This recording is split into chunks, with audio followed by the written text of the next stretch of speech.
Hello and welcome everyone to today's News Tonight, the weeknight news show where we're joined by special guests and our lovely patrons to discuss the day's gaming news. I'm your host, Derek Bittner, and I'm joined today by my good friend and GVG co-founder, Ash Paulson, as well as two special guests in the form of Brandon the Miracle himself, filling in for Steve since he's not able to be here, and our very, very special guest, Peanut Butter Gamer, Peebs, Austin, whatever you want to call him. Thank you for joining us, good sir. Hey, thank you for having me. No problem. Thank you so much for being here, man. It's an honor to have you on the show. Yeah, absolutely. And thank you. I see Brandon's already checking you out over here. Yeah. The whole Brady Bunch moment there. I don't know which way I'm facing, so hi.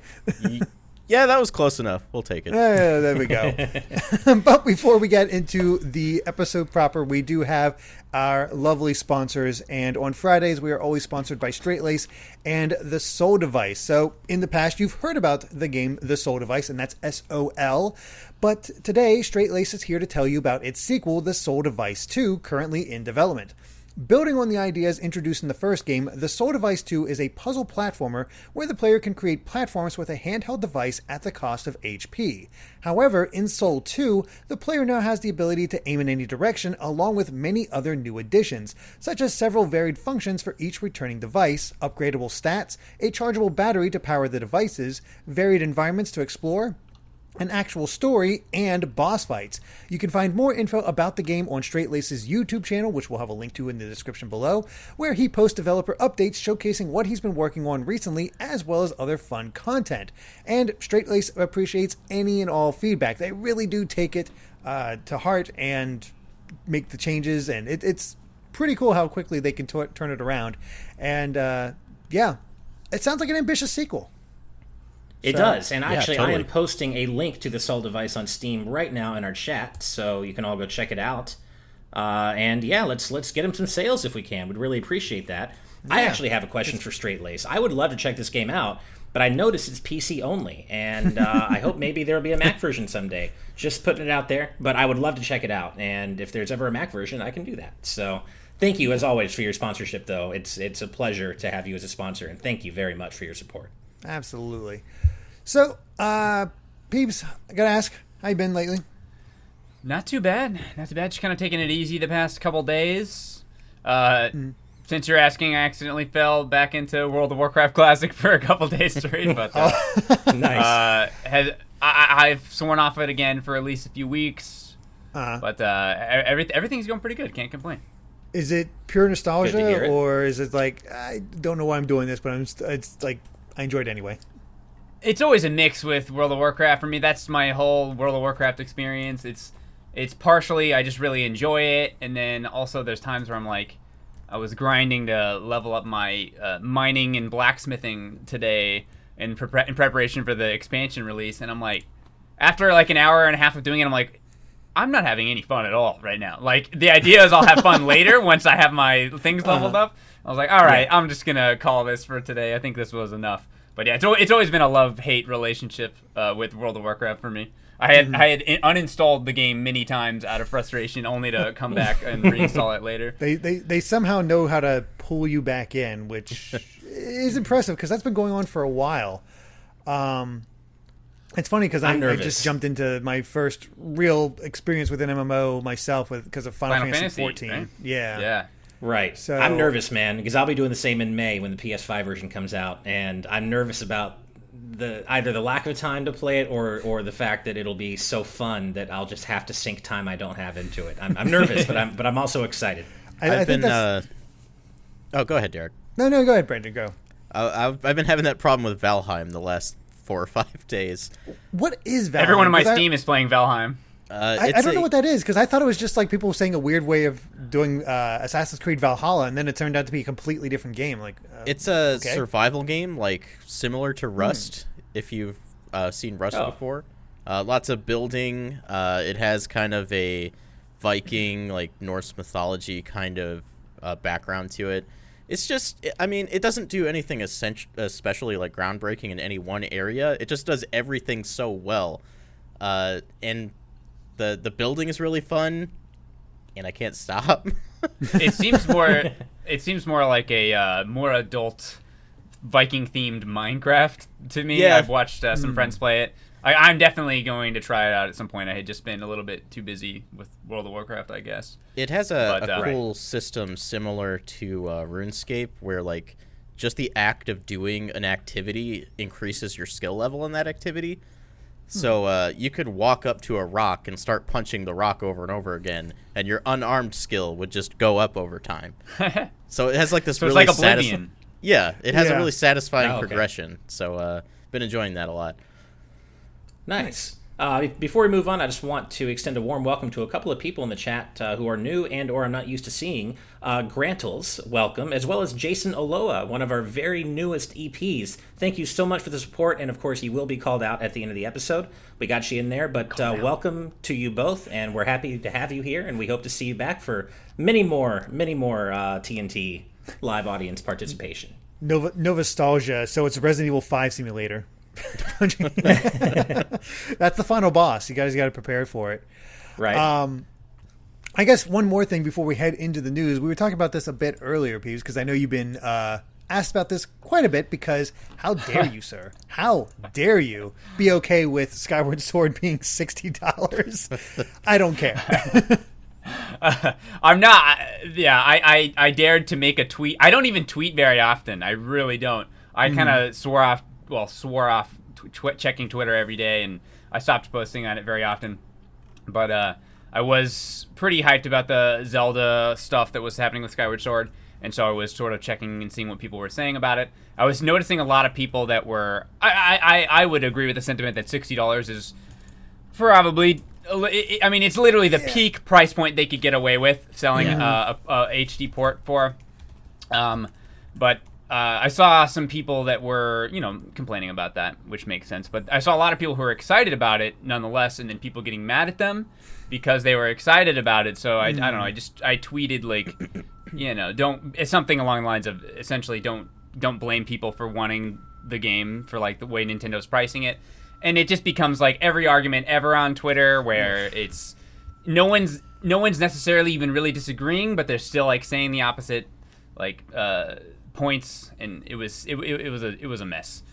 So the gist I get out of some people is that if you buy Skyward Sword HD for the Switch, you're either a bad person or it's your fault that Nintendo charged money for their game. Something along the lines of that. Or you think it's a perfectly acceptable price if you buy it. One or the other. We're also not even aware people yet realize of that any... Nintendo always sticks it, like, Nintendo always charges the max amount and their prices never go down. They always maintain their value. It's ridiculous. So one time, what was it, Wind Waker HD or something like that? They charged like $40 for it or something, which was actually a steal considering how much they redid with that game versus Skyward Sword, but it seems like mostly just an HD port. Though I'm not really sure yet the specifics of it, but that's the key here. I think is that we don't know everything that's gone into this port because we barely got a glimpse at the game. So we know that there's amiibo support, and we don't know what it does.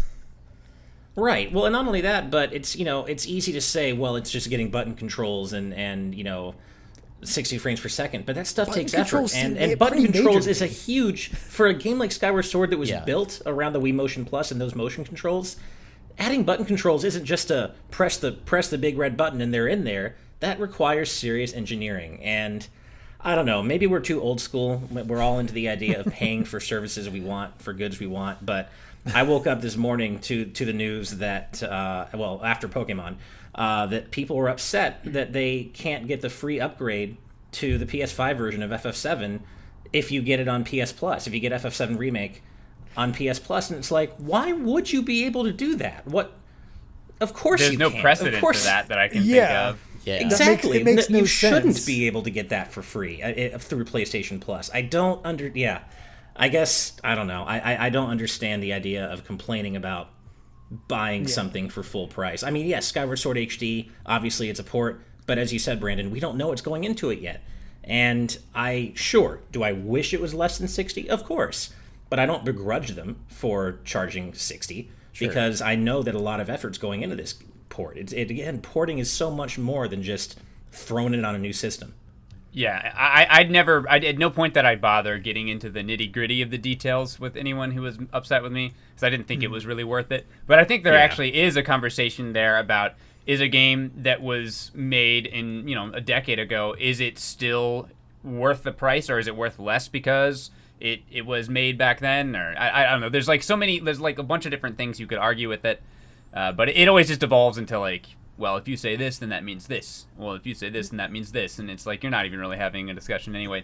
But, I mean, Skyward Sword, it's a long game. Like, you're getting a lot of content out of that game. Yeah. I do think it should be probably less than $60, but it is the limit price, the peak price that I think that they could get away with, where they're still going to sell plenty of it. And just high enough that just low enough that they'll sell a lot of it, just high enough that a lot of people will be really mad about it. Which is pretty much everything Nintendo ever does anyways. So, I definitely have something to say if it was $70.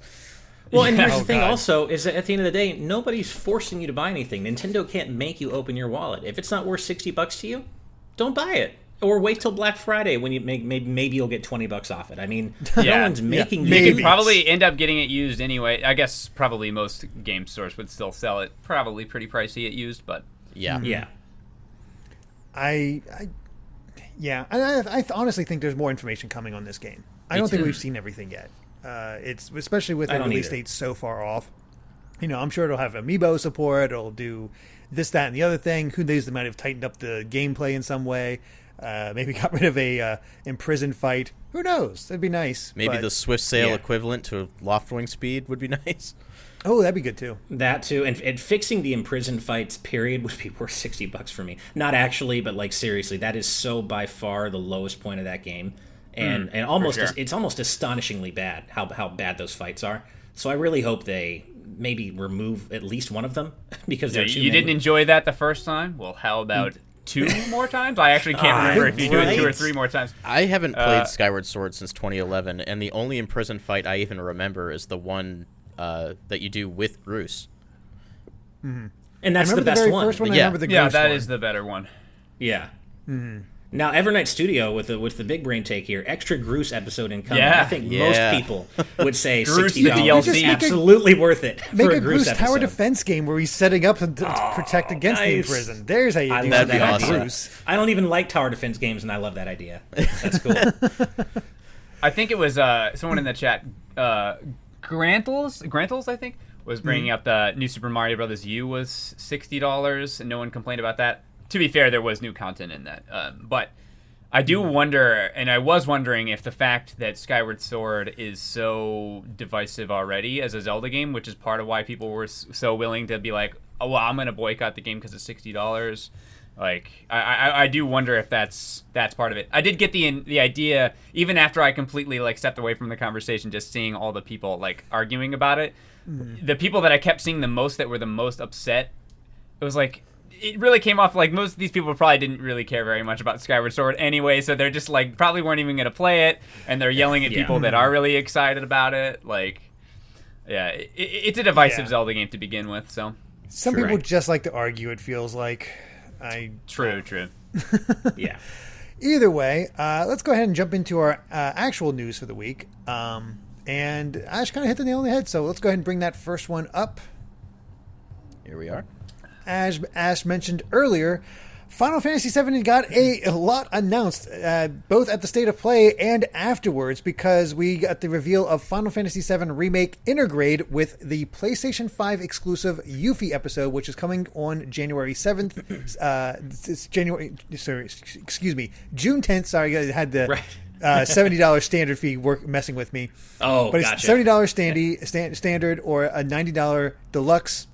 Both come with Yuffie, and there is a PS4 to PS5 upgrade that is free. Also note that Wario64 on Twitter also basically immediately after the show revealed, hey, Final Fantasy VII Remake on PS4 is $30 right now. It has a free upgrade.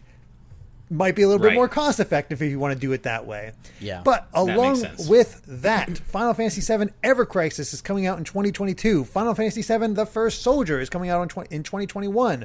Both mobile games. And then there's Final Fantasy VII Remake soundtrack, which is now on Spotify and Apple Music. And there's even a little bit of Final Fantasy Remake Part 2 news in there, as Nomura has revealed that there's only going to be one director for that game instead of 3.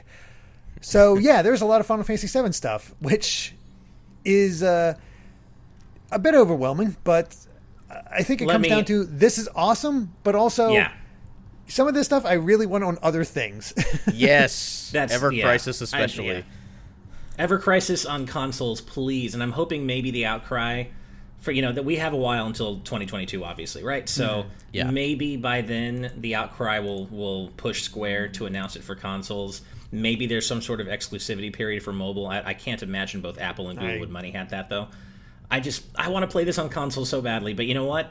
Even if it never happens, this is a mobile game that I will play if I have to play it on mobile. I don't care. 100%. Like, how many veins do you need, Square? I got all the veins, all of it. I'm ready, man. Remake, Ever Crisis, even First Soldier. You know what? I'm not even into Battle Royale, but if First Soldier ever came to console, I'd try it.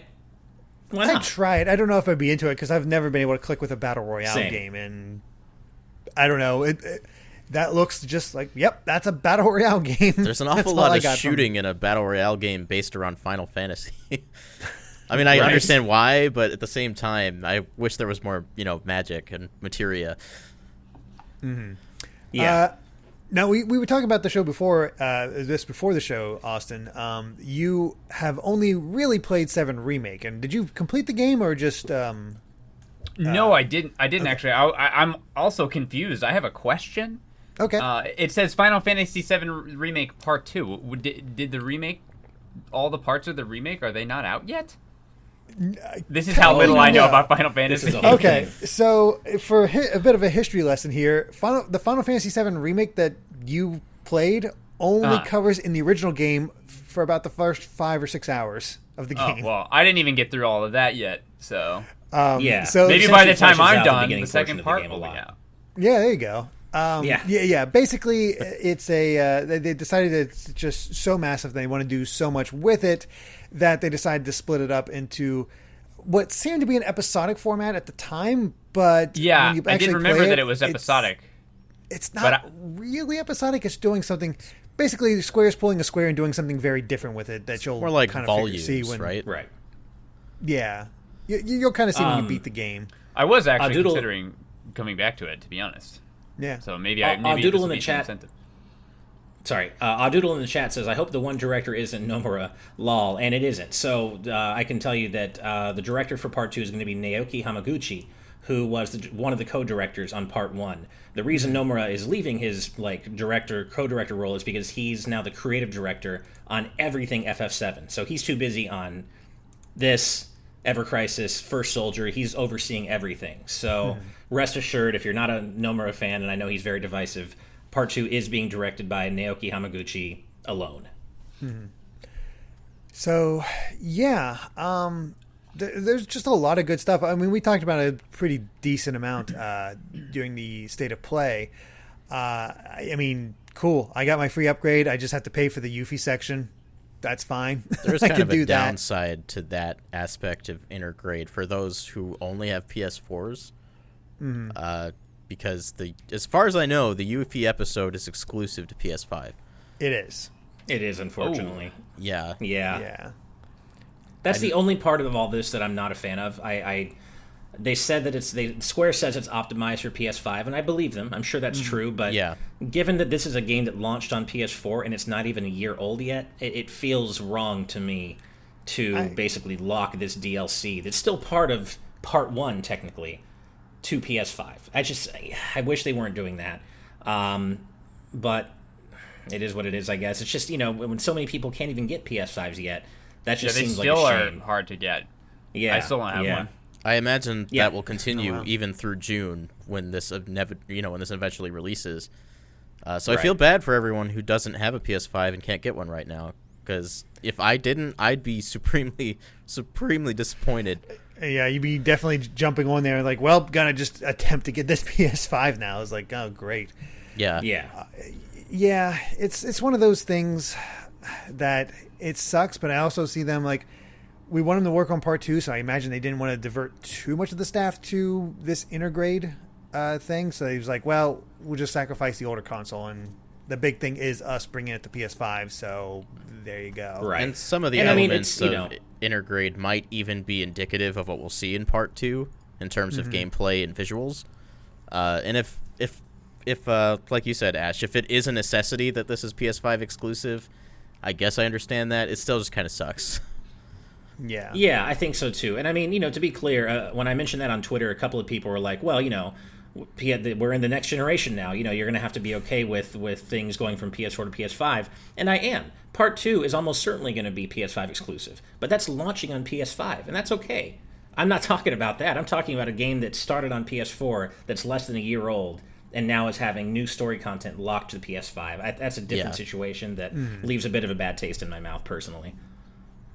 It's a bit unfortunate. But otherwise, I mean, all good stuff. We'll definitely end up checking out those mobile games just to see what they're actually like. I don't even know if First Soldier has a story, but Ever Crisis, like, it's kind of funny. Like, that's the kind of remake I would have expected to see of the original Final Fantasy VII on 3DS. Like, it's very Final Fantasy IV-esque, in my opinion. Just up-res and using the models of the remake too. That's the funny part to me. It's just like, oh, it is like the original Final Fantasy VII. We got our overworld models and we got our battle models. Sure, right. I'm really excited to see how they adapt Before Crisis, Crisis Core, and Advent Children, which isn't even a video game. So I'm like, I'm ready for that. And I actually have a few more details about all this here. I retweeted something yesterday. There was a huge interview with Nomura in Famitsu yesterday that came out.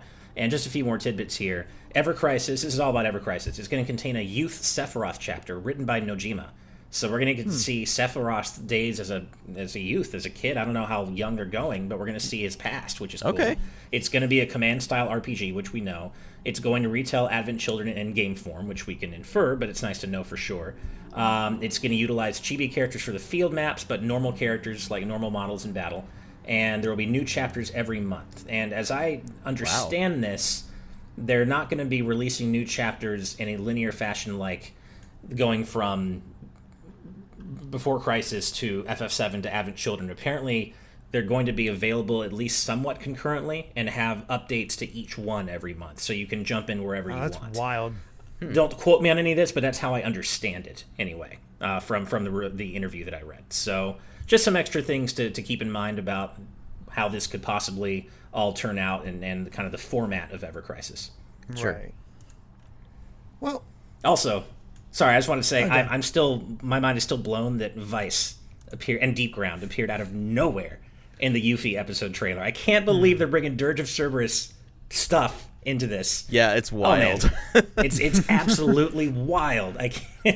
Hopefully it turns out well. I was afraid they were doing that when they talked about the underground lab in VII Remake initially. It's like, oh wow, they're really going there. All right then. I hope they can make it cool this time. Like, obviously Dirge of Cerberus wasn't great, so I hope they can make in the remake version of the story, maybe Deep Ground and Vice will be interesting. Does this mean Genesis is returning in non-gacked form?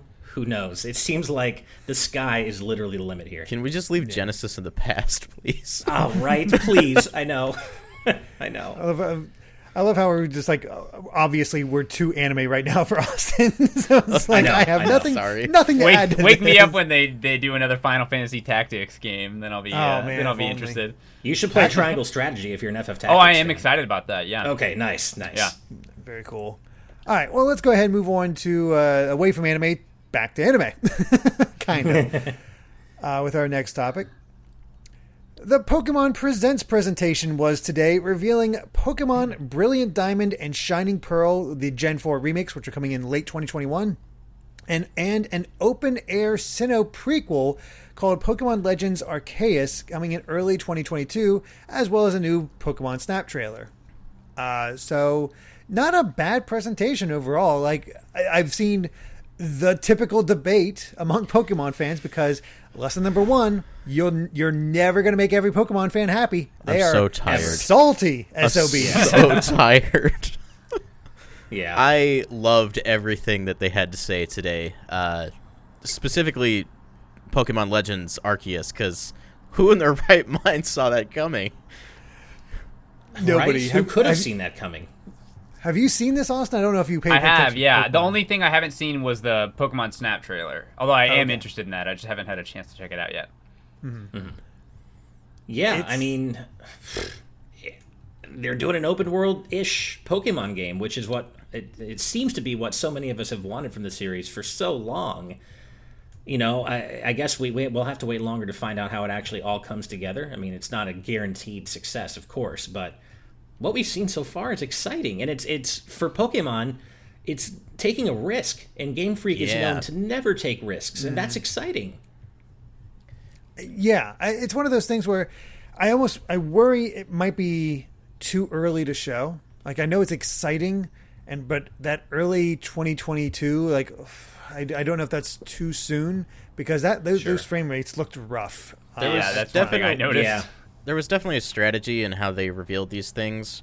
I feel like if today's presentation only had the Diamond and Pearl remakes, with a very distinct art style that I personally really like, that I know is very divisive, if they hadn't had Legends in there alongside it, we would have bit lackluster. Twitter would have been a minefield. Yeah, they'd be getting complaints about that as well. So yeah. So this was just don't definitely know just how like to can- cover their yeah. bases. Yeah. I mean, I definitely noticed the frame drop things as well. It's one of my constant complaints with the Switch. I remember I actually was lucky enough before I lost like all my contacts at Nintendo. I was lucky enough to get a Switch early, I got Breath of the Wild early, and I was turning on. I was so stoked. I was playing on the TV mode, and like the first area of the game, and just like frame drops, and I was like, what is happening? It killed my buzz so quickly. Yeah, it's definitely a persistent problem, but hopefully it's just because, like you're saying, it's not till early 2022, so hopefully they can fix some of those problems. It's also led to a Yeah. lot of rumors about a lot more rumors about the whole Switch Pro idea. Yeah. Because I'm of the expectation that if the Switch Pro is real, that's coming with Breath of the Wild 2. That's just how you sell that system. And hey, if you have an open world Pokemon game to go with it, well, boy, that certainly sells a system, doesn't it? Yeah. that and Breath of the Wild 2, they could also potentially take advantage of a Switch Pro. I mean, that's a 1-2 punch right there. That's pretty incredible. Yeah. If that's what they're kind of building up here, we'll have to see how it all turns out. But yeah, I mean, it certainly maybe was a little early to show off visually, but I think just the promise that we're finally getting something different and daring and new for Pokemon that really pushes the series forward in a meaningful way. And not that sticking to what works isn't okay. That's fine too. But, it's nice to see Pokemon doing something different in addition to what will presumably be a more traditional take on Generation 9 whenever that's announced. They're definitely trying to retake hold of the narrative surrounding Pokemon, since all the discourse with Sword and Shield. Like anything that Game Freak was going to show, or the Pokemon Company, was going to get scrutinized to hell. So this is probably just a necessity, and I get that. Yeah, that makes sense. And I mean, hey, it feels like a true RPG. We already know the final boss is going to be God, so perfect. That's right. You know? Yeah, and as far as Brilliant Diamond and Shining Pearl go, I said this morning in the after the stream, but I'm really curious to see how these turn out because Gen 4 is easily my least favorite gen, and Sinnoh's pretty much my least favorite region as well. So I'm really curious to see if these remakes can make me a fan of that region and of that generation. It's funny because I played Gen 4 to death. I played a ton of it, and I filled out basically like the vast majority of the Pokédex, but in hindsight, it's my least favorite gen. And so I'm curious to see how this remake... the main thing for me is the pacing. I just hope that the battles are faster. I know Platinum kind of fixed that, but they're not I remaking have Platinum. no They're remaking concerns Diamond and whatsoever Pearl. about that faster pace. You I have agree. nothing to worry about there. I mean, I don't. Yeah, I think it'll be fine. But that was one of the things, and also just the region doesn't stand out in my mind very much. So I'm looking forward to seeing how I feel about it come remake time. How'd you feel in the art style, Austin? Since a lot of people compared it to the Link's Awakening remake. Yeah, I think I see the comparison. I think the Link's Awakening remake has a little bit more personality to it in terms of like it's not just a chibi art style. It feels like it's almost has a theme, like you're playing with little toys in the dream world. I actually really enjoyed the art style of that. I don't have any problems with it. I think it actually looks fairly similar to the original game in terms of like just an updated version of that. I do think it looks a little bland, but it's not like Pokemon has ever looked super amazing. I mean, I think the Sword and Shield looks visually dull. I don't find it to be visually appealing. I know that's something that is sort of contentious, but I don't know. I like my games to have a sort of stylized, cutesy art style a lot of the time, but I feel like the current Pokemon games don't even really hit that for me. They do feel kind of cutesy, but Sure. it doesn't feel like there's a whole lot of personality there. But I like the remake art direction more than the what do you call the new Legends Arceus? That one kind of just looks like Sword and Shield to me, which just seems a little dull, but. I'm fine with the remake art style, the chibi look. I hate to say this in front of you, Austin, but ever since the trailer premiered this morning, all I could think about is My Sims. Oh no! Well, now that's oof. That's not a good comparison to me, but Right. Oh dear. I guess it's since I've covered Pokemon for so long, I have gotten to really accept the fact that basically ever since Black and White 2 had such amazing sprite work, the Pokemon series has always been behind it. And even Black and White was behind the times, let's be honest, on the DS. But it made that style work for it and really pushed I love Gen 5 those sprites. But ever since then, Pokemon's always been behind the times. It has never been a graphical powerhouse, and it is not one for me to expect. So I guess that makes me go more lenient on it because I have no expectations. yeah, that's fair. But it's also one of those things where I get the complaints. And I'm not going to say, no, you're wrong for having those opinions. It's just I've fallen into the acceptance part of the depression of the loss, I guess. There's it's just what it is. There are some elements. I know it's a bit. Oh, go ahead, Ash. No, go ahead, Brandon. No, go ahead, Brandon. There's some elements of Legends Arceus's visuals at this point that I think are promising, such as the lighting engine. Like they're putting some work into it, and like you guys said, it still is early. But when this is all said and done, I think this will be probably the best looking Pokemon game we've gotten outside of new Pokemon Snap. Right, which looks gorgeous. Absolutely. Yeah, I have to say I am a fan of the art style that we've seen so far. But I've always liked chibi art styles. I don't really mind like the whole super deformed type of character model. I think it's cute. I'm really looking forward to revisiting this gen just because I remember so little of it again. And I know it's a bit early to bring this up, but because we were talking about Gen 5, I'm really excited about whenever they're going to remake Gen 5, and I assume they will eventually. Gen 5 you Black want and a White minefield. Like, say that again. It's going to be a minefield. No matter Gen what, 5 is that Black and White 2? I get my Pokemons mixed up. Yes, Gen 5 and actually. White. Yeah, Black and White and Black and White 2 was Black like and White sequel and that was 2, still part of Gen 5. Yeah. I would like those as well because I actually didn't play Black and White, but Black and White 2 was I think the best Pokemon games that or at least the most fun I had since I was a kid playing the originals. Probably. Absolutely. Yeah, absolutely. No, Gen 5 is one of my favorite generations, and just the fact that it was already cinematic, that was the one generation that went further into actually trying to tell a story than any other generation. And a good story at that. And a good story, and that's why I'm excited about the eventual remakes, because I assume they will be made. They got it. I mean, they'll do it eventually, but that is also one of their biggest minefields because it is so beloved by a wide swath of Pokemon fans. A lot of people really hated that. Too. I'm a casual Pokemon fan, and even I love Black and White. Nice. Two I love the soundtrack in Black and White. It's so good. I have to wonder if they remake Black and White, do they eventually also remake Black and White too? How do they navigate I hope that? So. Yeah, that's a good question. I wonder if they do both in one package. Yeah, I'd like that. Or they'll just pull a Mario and then just pretend like Galaxy 2 doesn't exist, and exactly. do Pokemon There was Black no and White, sequel. And then move on. I think gameplay-wise, they did reveal a few more things about Pokemon Legends, which it's an active time battle system this That's time around. so cool. I'm really excited for that. Very Yeah, cool. that does seem very interesting. cool. And if you have no Pokemon out, the Pokemon will attack you. Mm-hmm. So you got to be able to dodge that stuff. So there's a lot of potential there, and I'm very curious how that's all going to go. They I in the think end. it's definitely good because I think for me, I know a lot of people enjoyed Pokemon Sword and Shield. But Sword and Shield to me really struck home the idea that I already had about Pokemon, but I hadn't really realized is that it's just kind of getting dull. It's getting dull, and I think the fact that they are trying something like this is promising. I think. Yeah.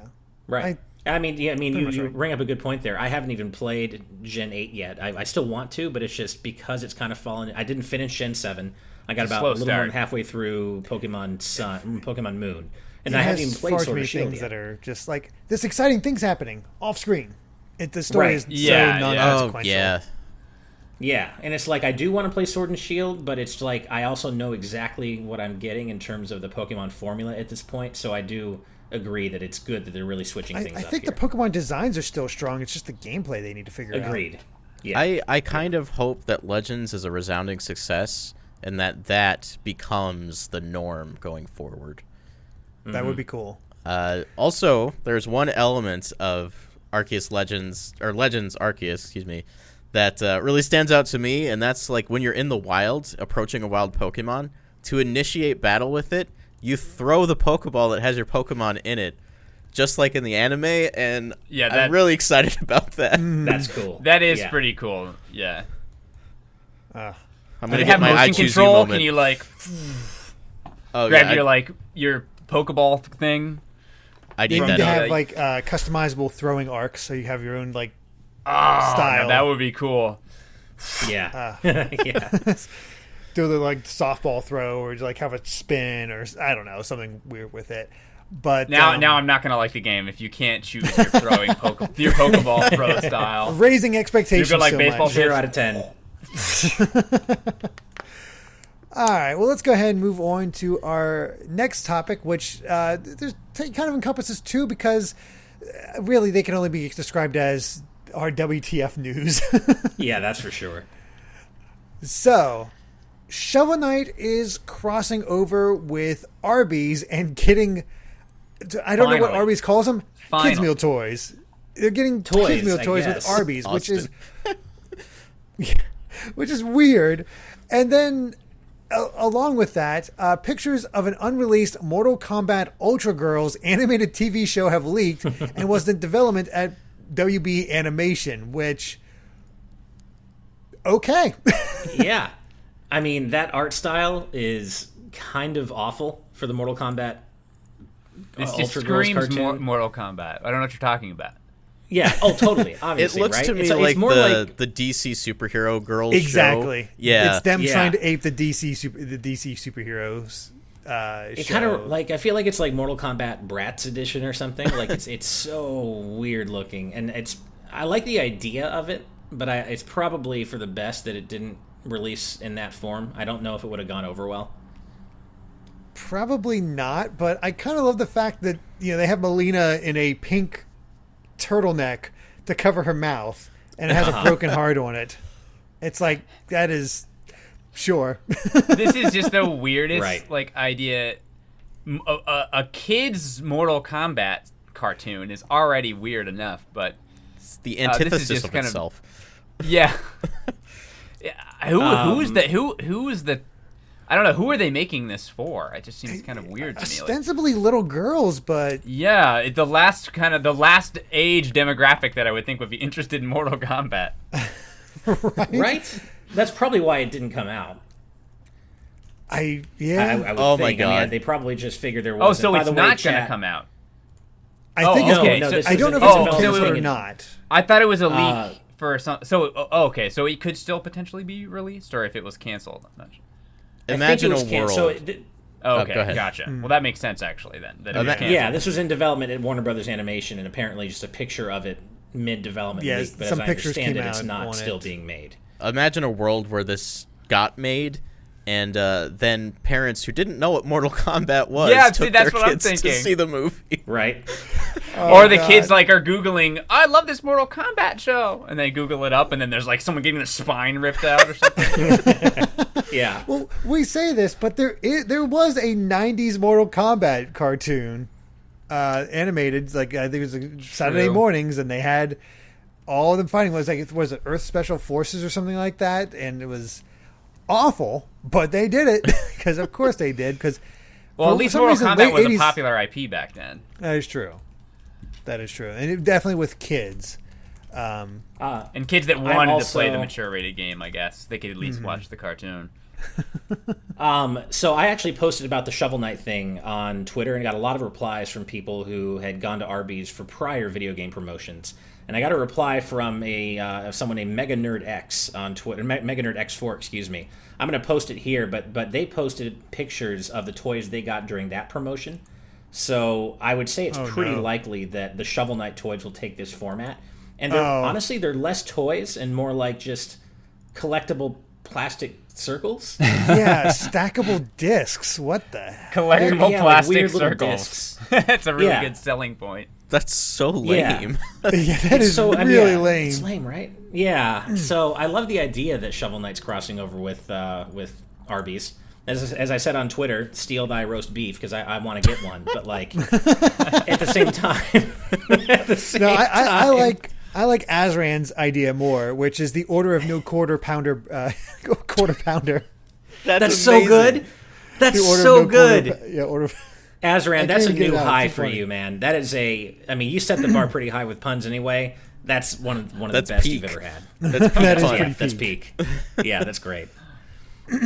Skull Kid Tiger has Shadow. Oh no. Maybe there's a reason nobody ever talks about Arby's kids meals. Right. I didn't know they had them. Right. We knew they had the what was it, the meat stack sandwich? thing that looks disgusting. Oh, God. I saw a comparison of the advertisement versus one of the actual sandwiches. Mm-hmm. I mean, their gyros are pretty good.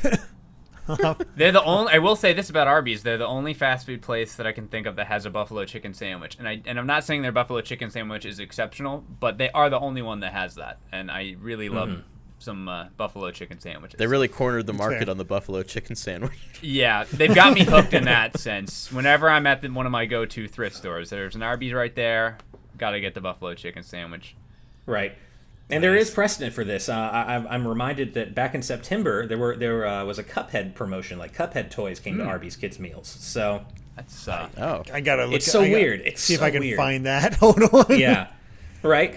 So it's cool. If the Cuphead toy isn't just like an actual mug, what's the point? Let's see. Seriously, it should just be a cup. Yeah. That would probably cost a little bit too much to produce for a fast food toy. I don't know how much it costs to make a mug, though. Best I can it's probably tell, too heavy. They're Nothing else. Papercraft. Oh, Paper. okay. These seem like they have a little bit more effort in them. Let me post it in here. Papercraft. I mean, I wanted more rings. More loops. Paper circles, or collectible paper circles. 2 pogs taped together.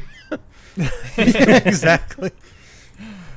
Dude, shout out to Pogs. I saw people in the chat bringing it up. I miss Pogs. I used to have an amazing Pog collection. It's before my time, sadly. Oh yeah, oh man, I used to have the. I'm sure anyone who's a little bit older, like Derek and I, will remember. Nintendo Power used to come with some Pogs in the middle of the magazine, and there was one issue that came with a whole set of Mega Man X Pogs, and I still have them somewhere. Yeah, and they were. I think they were exclusive to Nintendo Power, and oh man, I was so into Pogs. I love like that was the Ash the issue. Slammers. Yeah, oh, absolutely. Yeah. I love how like the slammers got really ridiculous. Like they would start making slammers that were like stupid thick, and you couldn't actually use them as slammers. It was ridiculous, but man, Pogs are so fun. Spoken as a true '90s kid, my God. Oh yeah, oh yep. I was a '90s kid through and through. I doubt my Pogs were as good as yours, but I did have some. Did anybody actually do the whole betting thing where?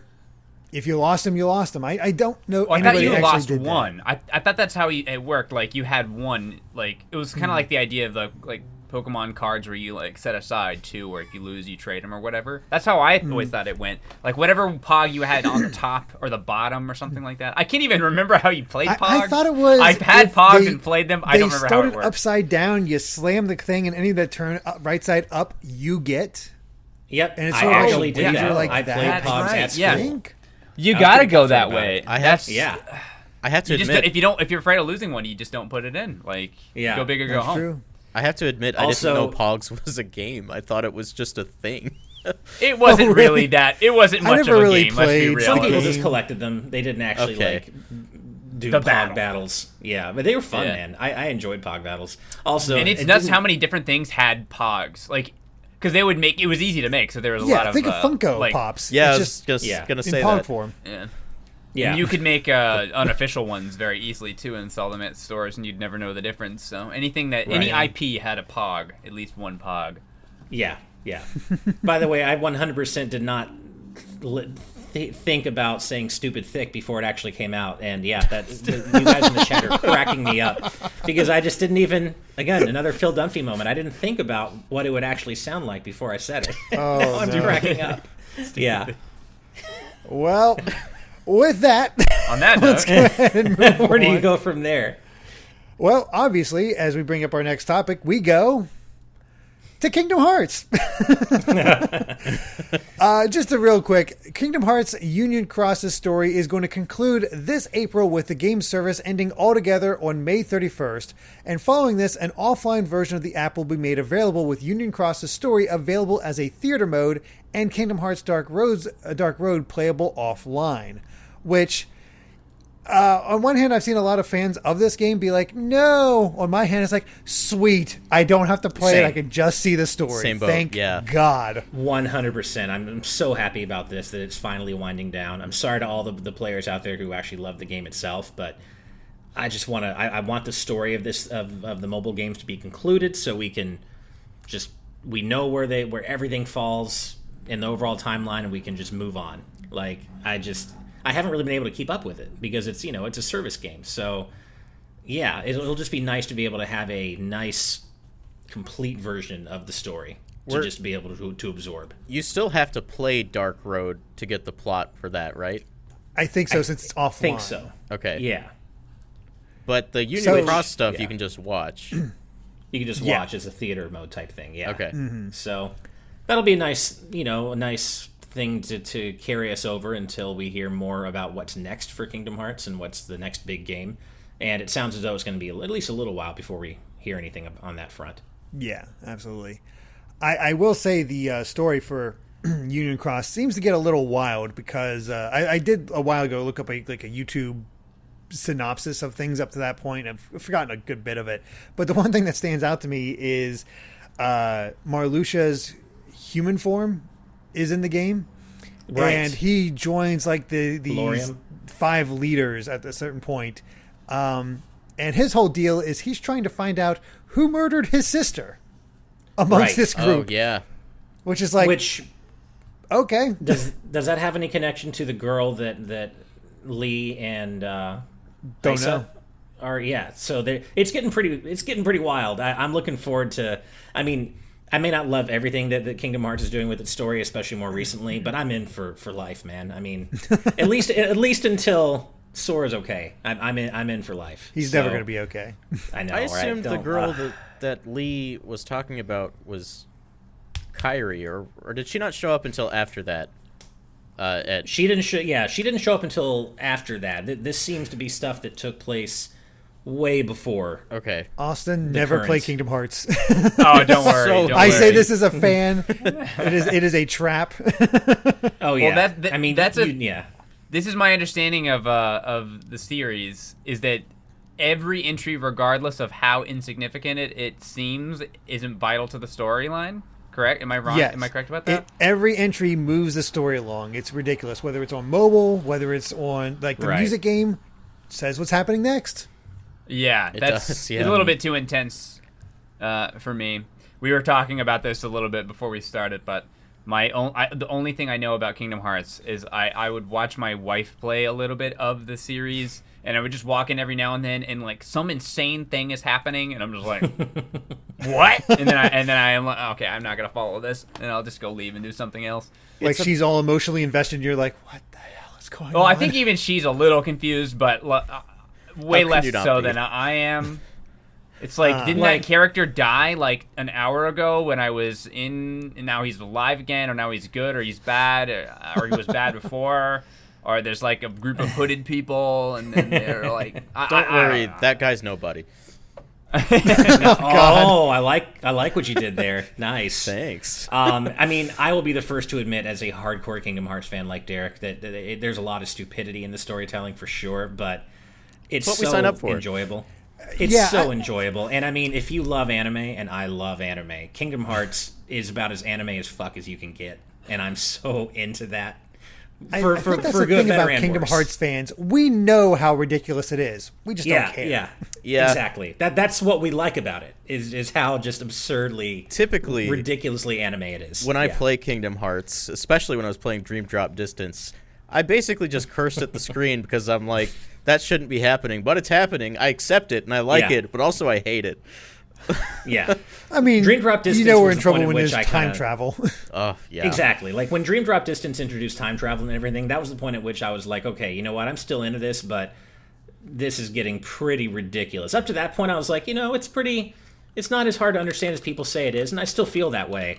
But Dream Drop Distance is where it kind of got a little shark jumpy for me as well. That poor reputation was definitely overblown before Dream Drop Distance came out. Absolutely. I agree. Yeah. I have to say, I just looked up on YouTube, Kingdom Hearts Story Explained, and the top video is 1 hour and 21 minutes long.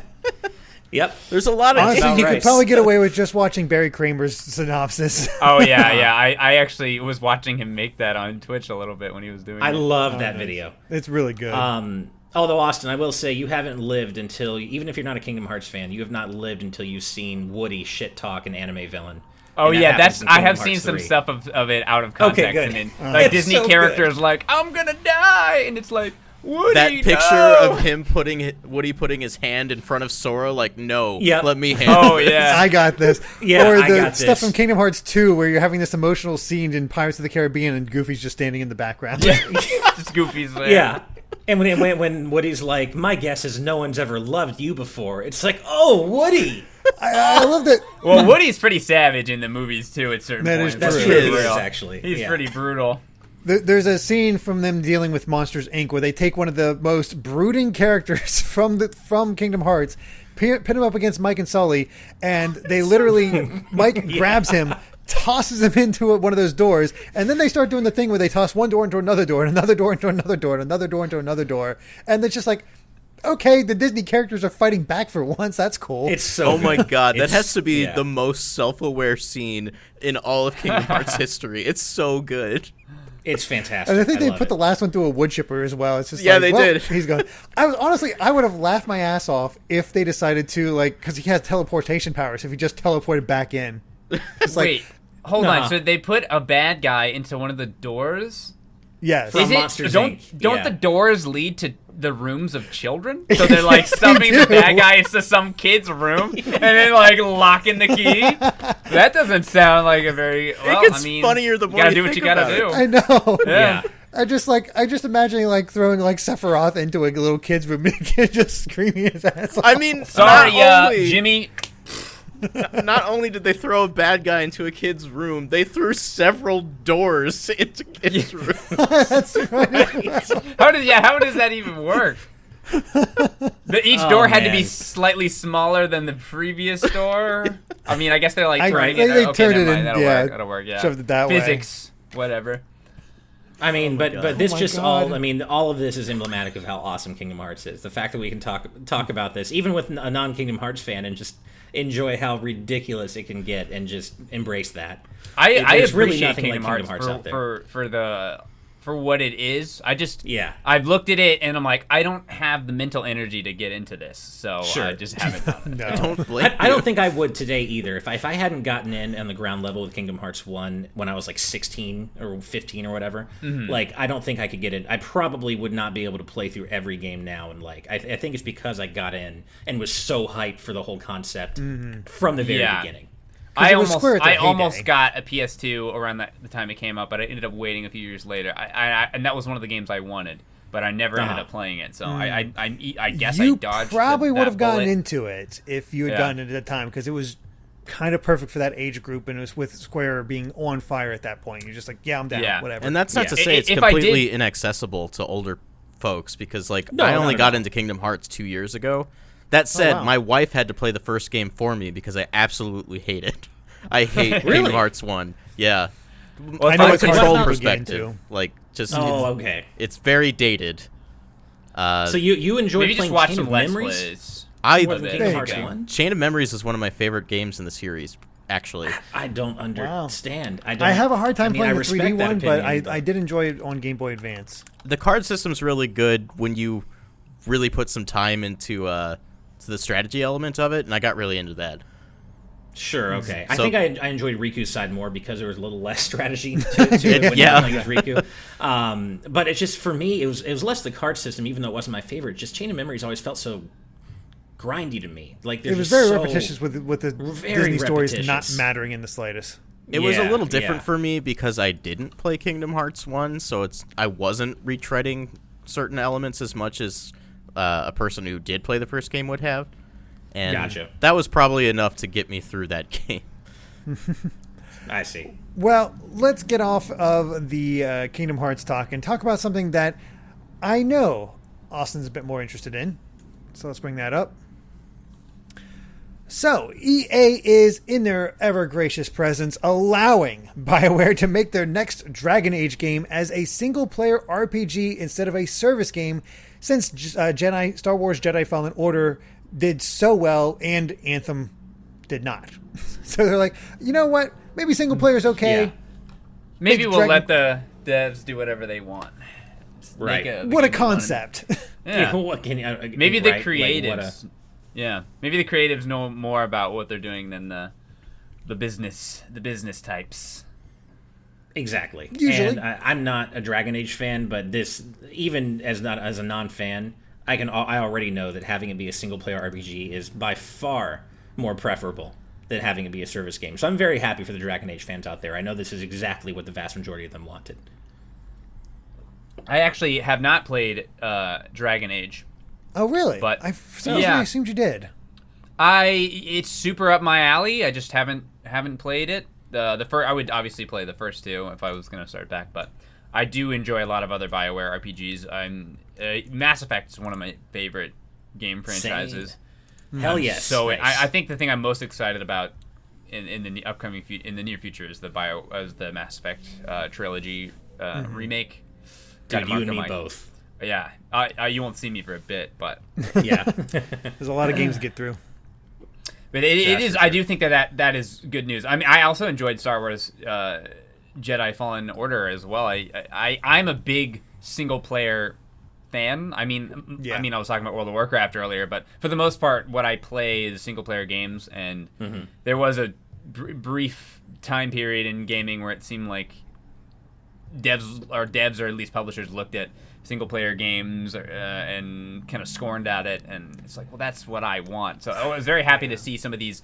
I think Spider-Man was a big one that opened a lot of eyes, where it's like people still want these single player experiences. So very Yeah, happy to I see think that. the business side of things, like, well, we can't really find ways to monetize extra things in single player Yeah. games, so don't Sorry, I'm bother. getting a toe cramp. Hold on, sorry. Getting like a very bad toe cramp right now. Oh no, that's not. Go ahead, that's not good. continue.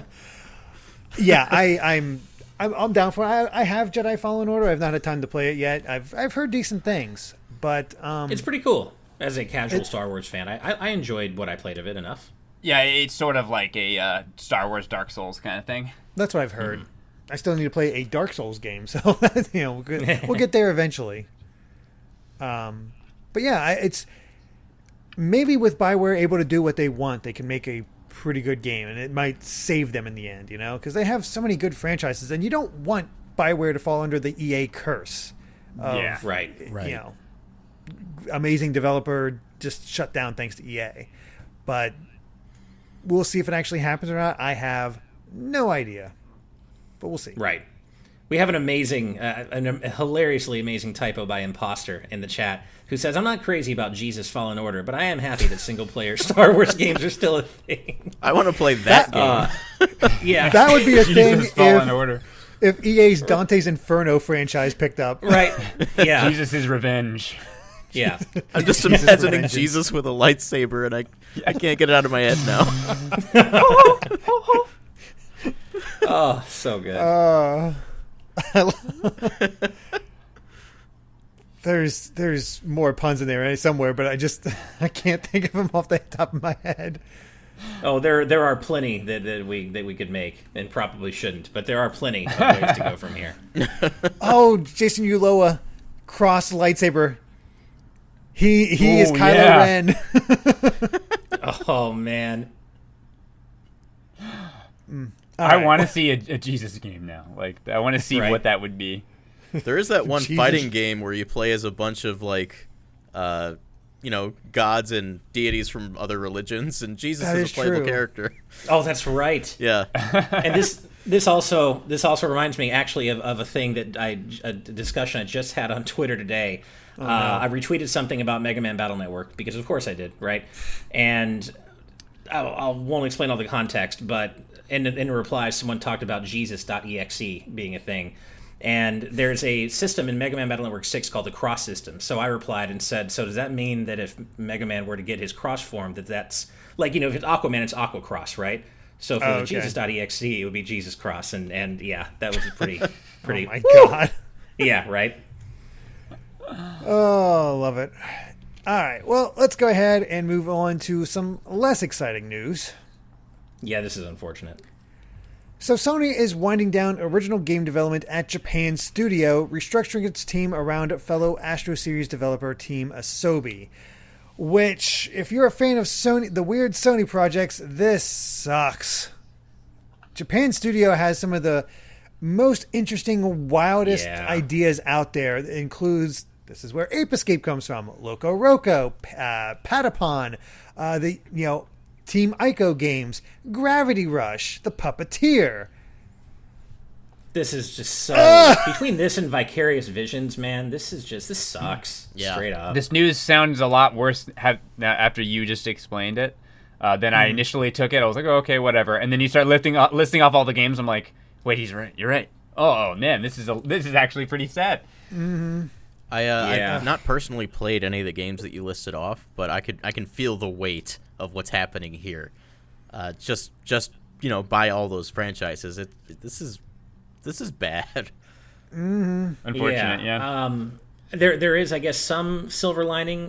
Team ASOBI, who's the group responsible for the Astrobot games, will continue as a standalone studio in Sony Japan. And some of Japan Studio's staff is going to join ASOBI. So we'll at least have that development DNA joining, at least some of it joining Team ASOBI. But it's just really a shame. And but I guess some other Japan Studio staff are leaving along with Silent Hill and Gravity Rush director Keiichiro Toyama, who left Japan Studio last year. So and they're going to join his new it seems to be studio. something that's been happening quite a bit because it's just these big directors and producers were leaving. Like 2 months ago, Sony Japan lost the Bloodborne and Demon Souls producers. So it's just like they're kind of bleeding this Japanese talent, which is kind of odd because Sony does seem to have been shifting focus to the more Western side of things. Like they have massive Western franchises, but their Japanese franchises seem to be falling by the wayside, which is a shame because one of the things I wanted the most is, well, an Ape Escape trilogy like Crash and Spyro got. I want that. And, Knack is kind of a meme at this point, but this Japan studio made Knack. So, Is this why we saw that, was it the Ape Escape Twitter account, like sometime last year, just shut down? Mm-hmm. And I believe so, yeah. I assume this is related to that then. I think so. Yeah. Man, that sucks. I have to admit, I'd be more devastated if Team ASOBI was, dissolved because Astrobot is incredible and everyone should play it. But now I really want to go back and play all these games that they've done just to know what their legacy is. There are a lot of great games that Japan Studio did, and I guess there has been an update to this via an official statement from Sony that says, in an effort to further strengthen business operations, Sony Interactive Entertainment can confirm PlayStation Studios Japan Studio will be reorganized into a new organization on April 1st. I wish that was an April Fool's joke, but it isn't. Japan Studio will be recentered to Team ASOBI, the creative team behind Astro's Playroom, allowing the team to focus on a single vision and build on the popularity of Astro's Playroom. In addition, the roles of external production, software localization, and IP management of Japan Studio titles will be concentrated within the global functions of PlayStation Studios. So, yeah, I mean, it's basically they're dissolving them and absorbing them into Team ASOBI. Have they never heard the phrase, don't put all your eggs in one basket? Right? Apparently not. Yeah. It's really a shame. Of course, nothing but respect to Team ASOBI. Astro's Playroom is one of my favorite games in recent memory. It's incredible. Mine too. And I can't wait to see what they do next. But I just wish it didn't have to come at the cost of all these amazing IPs, presumably. Mm-hmm.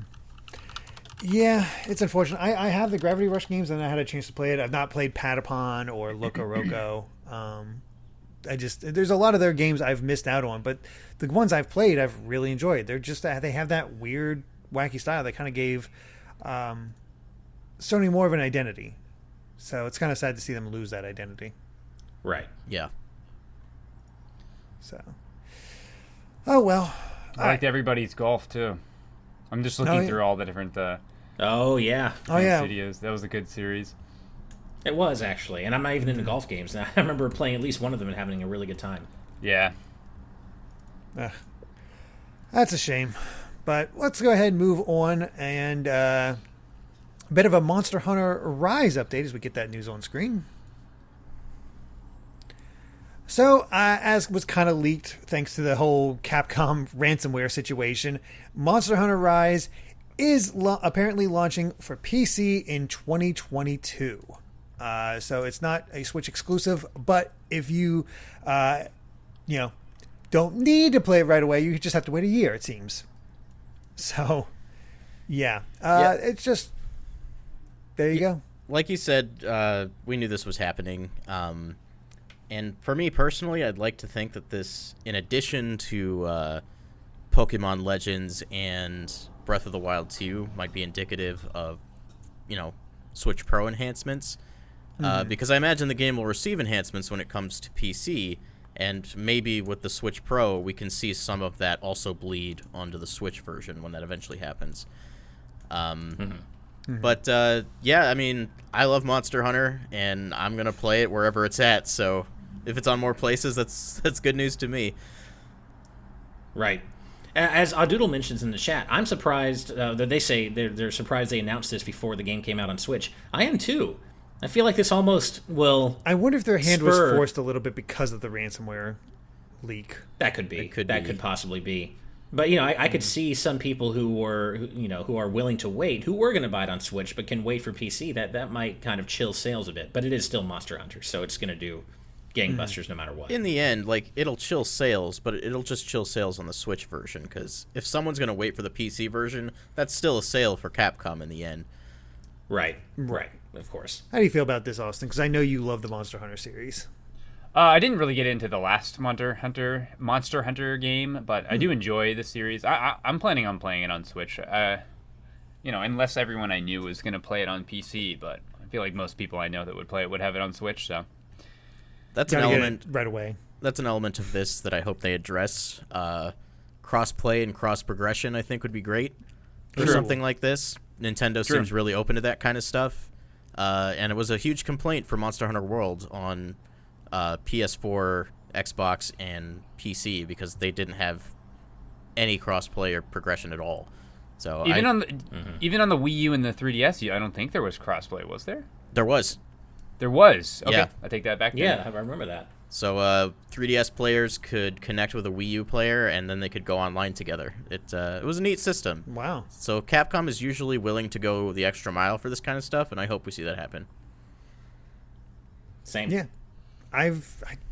Would Nintendo be open to cross-play with a different console or platform? They're usually pretty open. I know, for example, Hades has crossplay, and you can pick up where you left off. So, from what I understand, Nintendo seems to be pretty fine with it. Fortnite, I think they're just Apex happy having it in the Legends, system. both cross-play games. So yeah, I think it'll go over if that does happen. Yeah. Game looks fine, but I've just never been able to click with Monster Hunter, and I'm not sure if I don't know if this is the one to do it, but also there's a lot else going on, so I just don't know if I'll be able to have the time for it. I think that's the thing, right? Is just there's so much. Like I've never clicked with it either, but I can see absolutely why it could be so unbelievably addicting if you're playing with a good group of people, and it's just like, you have your crew that you play Monster Hunter with. Like, I can see it being so fun. But it's just a matter of, I guess, just that initial hump of getting into it, and when there's already so much else to play that does appeal to me right off the bat. Like the PS5 version of Yakuza, Like a Dragon's about to come out, and I want to play the hell out of that because I've been waiting to get into it. And it's just like, it's so hard to get over that initial hump when there's already other stuff vying for your time, you know? Mm-hmm. I never anticipate anyone who hasn't played Monster Hunter to play a Monster Hunter and then, successfully get into it. It's just... it's a brick wall of a game. Like, you gotta blast through it in order to really get involved. But and it's pretty rough to get into it on your own if you're not playing with some people who already know how to play. I actually did that. I think it was Monster Hunter Try, or was it 3? I can't remember which. It's basically the same. I actually did get into it on my own, and it did take me a while playing like by myself to figure everything out. It has a lot of aspects that an MMO has, where you're like gathering materials and to craft certain items to make your character better, stuff like that. So that's part of what I like about it. But it definitely takes some time to get to figure out and feel like you really know what you're doing. Sure. And that's definitely like Capcom's fault, because they've never successfully tutorialized Monster Hunter. And I know a lot of people played the demo for Rise and didn't come away with it with good opinions, like if they're new to the series. And I anticipated that 100%, because that's just not the way that you demo this game. And it's kind of like Animal Crossing in the way that there is no way to demo this game. Yeah, because either way, you put them through a long tutorial, or you throw them right into the action. And usually they're like, well, here's the action. This is the cool part. The only way I see it ever working is if they pull a Dragon Quest XI and give you an extensive demo that you can just play and then transfer your save over when you're done. That would make a lot of sense. But they're not doing that, so oh well. It happens. Jared Edinger asks, what's the release date on Like a Dragon for PS5? It's March 2nd. Unless it's been delayed recently. I don't think so. I think about. It's next week. I don't think so. It should still be March 2nd, so yeah. Nice. All right. Well, let's go ahead and get to our last bit of news for tonight. So, a new report has come out about the Stadia. And why it failed. And it failed so badly because it missed initial sales targets by hundreds of thousands, and Google spent tens of millions of dollars each on bringing in games like Red Dead Redemption 2. Ouch. Basically, Google was spending money like crazy and deciding to go right up against, the big companies. And basically, these third-party companies like Ubisoft and Take-Two were like, yeah, sure, we'll put it on there if you give us this amount of money. They was like, had that open checkbook. We'll take Google's money. Why wouldn't you? Basically, what it came Right? down to. Why not? If you're gonna, it made sense. Yeah, and this all comes from a huge deep dive expose by Jason Schreier, by the way, who just published a huge story on why the Stadia failed. And I mean, we all knew the Stadia failed. It's obviously common knowledge, but I don't think I realized just about the gravity, the immense gravity of its failure. Hundreds of thousands of units off from their initial sales targets. I mean, that's catastrophic. I mean, for Google, of course, they have gazillions of dollars, and they're fine. But that's a catastrophic failure. Yeah. I don't think anyone could blame them for closing up shop at that point. Yeah. Right? No. And I mean, the article notes how usually Google launches a project that's pretty bare bones and just tests them as it grows. And for Stadia, they decide to come out swinging, which Yeah, basically they decided to launch it as they're coming out swinging, but it was still kind of bare bones, so that kind of bit them. Yeah, I mean, it launched without so many of the features that were promised, that were, that's what they were used to sell people in the Stadia. And then when it launched, things like the state save thing, whatever it's called, that wasn't ready at launch when the Stadia came out. I mean, and it was more than that too. So it seems as though that Google just, I don't know, maybe they thought they could take on the big consoles on just nothing more cash. Than their name alone and cash and the promise of what Stadia would eventually be. But I mean, what a mess. And this article also notes that even now there are around 80 games available on Stadia, which is compared to the hundreds and hundreds of games available on other platforms. And 80 this far in? After the Stadia's release? That's I mean, realistic, when you think about it, who's gonna put, I mean, consoles are expensive. Who's gonna put this much money into some brand new console when, the three major consoles already have a track record? That, PlayStation 5 is probably not gonna flop and then, just disappear in a couple of years. I feel like it's a pretty hard market to break into, and if even Google can't buy their way into the console market, then how long has it been with the big three, and there hasn't been any other real competition?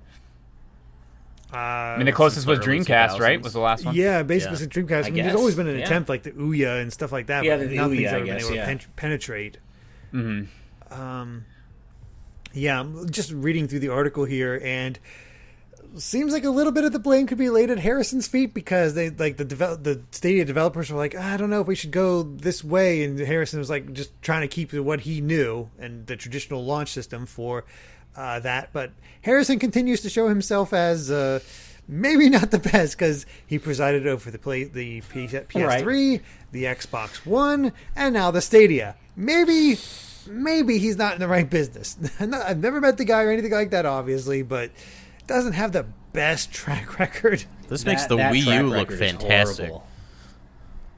Azran in chat says, "Okay, Google can't buy their way in, but let's not count out KFC." Very true. Right. I have 100 times more faith in KFC than I do Google. Well, KFC's got the meme market cornered. I mean, what does Google have? They can't compete with that. No, right? Not a chance. Well, and I think also, one of the issues facing Stadia is that, at least the American market, right? I mean, not everybody. I mean, broadband penetration still isn't that great in America. I mean, maybe broadband is, but like ultra high-speed internet penetration really isn't. And to get the full experience out of Stadia, you need a really good internet connection, and that's just not something that is that ubiquitous in America, even now. There's certain places you can't even get that. Yeah, exactly. Speed. Yeah. But when you compare it to something like xCloud, which just outperforms it, the internet notwithstanding, like, how could they expect it to survive when xCloud and Game Pass is such a good deal? Yeah. Yep. Yeah, looking through here, it just seems like a mismanaged mess. Like, some of the Stadia's developers were optimistic that they could win over people eventually if Google gave them the time, but that didn't exactly happen. Right. Because apparently they had a game prototype that could only work on a cloud platform, pushing memory limits with computer-driven artificial intelligence. One prototype, according to people familiar with the plans, was described as a cross between a Google Assistant and a Tamagotchi pad, allowing players to interact with their smart creatures in all sorts of fun ways, which doesn't appeal to me, but I'm sure that might have appealed to somebody. If they had a Tamagotchi game, I might have been interested, actually. Yeah. Mm-hmm. Whoever brings back Tamagotchi, I'll buy their console. I mean, I guess Tamagotchi's still going, so. I guess I could just buy a Tamagotchi. I was gonna say, you might as well just do that. I forgot that they still make them. So they have the HD ones with the like electronic eyes and stuff. Oh God, I didn't even realize that. I thought they were still just the little digital thing, like calculator based things almost. Imagine they've got new ones. They're big in. I think they're more a Japan thing, but yeah. Mm-hmm. Imagine in the worst possible timeline that like Capcom had announced Mega Man X9 as a Stadia exclusive. I would be so heartbroken. I mean, I'm sure they would have ported it eventually, but also one of those things. But it doesn't matter. I'd have to get it day one. Doesn't matter. Oh, jeez.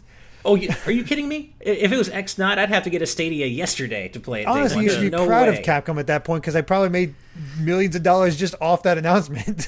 True, yeah. Or getting that game. Oh, gosh. But yeah, it's just more mismanaged Stadia stuff. But with that, we've covered all the major headlines for today's news. A bit of an extra long one.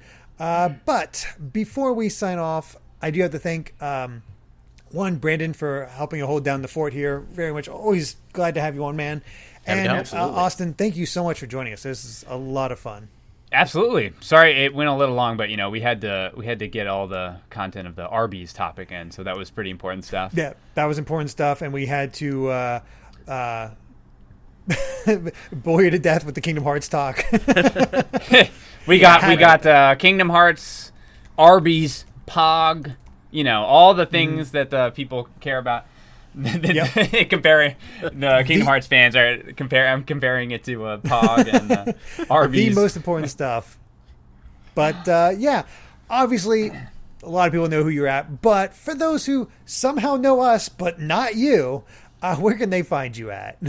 Well, I've got my channel, youtube.com/peanutbuttergamer, obviously, but I also stream on Twitch, twitch.tv/peanutbuttergamer, and I've got a new YouTube channel, youtube.com/peebs, that we upload content on there a little bit more regularly. So that's where you can find me. Very cool. Love peeps. And thank you. It's fun. Shout out to Toasty, my editor, who makes that channel what it is. Mm-hmm. Yeah, I played Among Us with him. He's a good guy. Nice. And you are a tricky SOB on Among Us. Yeah, I'll go for blood if I have to. I'll do. You really whatever do. It I takes. wasn't expecting it. I'm here mumble mouth like just not pulling it off. We played enough now that just being confident and kind of yelling a little bit no longer works. So I'm having to evolve my strategies a little bit. That's the problem when you have those longer Among Us groups going on. I'm honestly just waiting for that new map. Same. Then I'll try to jump back in with you guys. That'll be fun. Mm-hmm. But either way, we also have to give a special thanks to all of our patrons, whether it's at a $1 tier or the max amount. Any bit of support is always appreciated. And a little extra appreciation, though, to our patrons at the producer tier, because you really do help make this show happen. And in addition, a massive, massive thank you to our patrons at the executive producer tier and above. And those fine folks include, I am sorry, PBG, but this is a long list. And I'm also sorry, PBG, but you're about to see me dance. It's kind of a thing, running thing, so I apologize. All right. Jared Ediger, who just upgraded, thank you so much. Jonathan Bellmare, Brandon Bovia, Rob Arman X, Dan Antwistle, Z Patty, Hyrule Hermit, Skywoo Flames, Adam O'Sullivan, Richard Herrera, Michael Phone, Floating Mew, Echo Carroll, Christopher, The D-Pad, Guillaume Monet, Vesmio, Waffle King, Nick Waterman, Kitty Kong Fax, Angel Martinez, Vedran Hotik, Macalau, John, Joshua Hunter, Evernight Studio, Benny Yao, Shadow the Cat, Azran127, Ken Roulette 09, Jake Pelka, Geller, Shiny Turkey, Joseph Retkin, Titus Malvolio, Charlie Bird, Lucky Wonderfish, Top Dog 23100, Brooke, Young Ben Kenobi, Charles Zaz, Douglas Chomix, Andrew Medeiros, RMM, Brady Power, Phantom 23, Scott Barber, Patrick Harrison, Rocks the Cat, Loyal Dingo, Flaming Highwayman, Sean Garrett, The Legend of Groose, Eddie B, Kai Ed, Kit Fisto, West Egg, Master Lynx, Sean Davis, Deaneth, Jackson Jordan, Michael McCall, Matthew Wong, Ashish Joshi, Goron Amber, Straight Lace, Hoobie, Marcos Conscious, Wolf X Blake and Moon Macarons, Kane, Captain Finlandia, 60 Minutes and 60 Seconds, The Game Orb, Dano the Artist, Synchro Lord, Brainchild, Rosa Bowling, hi Steve's mom, Dark Umi 87, The Flying Tacos, Scuff 196, Naughty Senpai, Skull Kid Tiger, and our newest executive producers, AJB Cool and Jason Ulola. thank you all so much. And man, we had an entire dance party going while I was reading all that. I love that it's become a whole thing. Is there music that's added to that, or is it just this silent, awkward dancing? It is just this silent, awkward dancing that they do while I read it off. I don't even know how it started. I don't either. Well, I felt like I had to join in. I mean, if everybody else is dancing, it kind of becomes awkward if you're not at that point. Yeah, just watching other. You That's feel like true. that kid on the side of the wall. It's just like, okay. Yeah. Like in Now the I'm school pretty dance. sure. I'm pretty sure we were at 51 viewers before we started dancing. Now we're at 47. Yeah, that makes sense. All right, I'm out. Hey, it's Dingo. Caddy started it when we had him on. Apparently, he was dancing. Of course. Oh, right. Oh, is that Thanks, what it was? Caddy. Okay. And then Yeah, I kinda that makes sense. Took It the was mantle. Caddy, Took up now the that I mantle. think about it. Yeah. But that is exclusive to our live audience because we always have the credits going over on top of that. So Okay, good. that good, nice good. little bonus. So only that many, only the live people will see it. Yeah. But remember that you too could become a patron over at patreon.com/gvgaming where you can watch today's news tonight live for as little as $5 a month. Thank you all so much for watching. And if you like this video, be sure to subscribe to Good Vibes Gaming for more good times like these. And until next time, good night and good vibes. Bye. Bye everyone. Good night, everybody. Bye.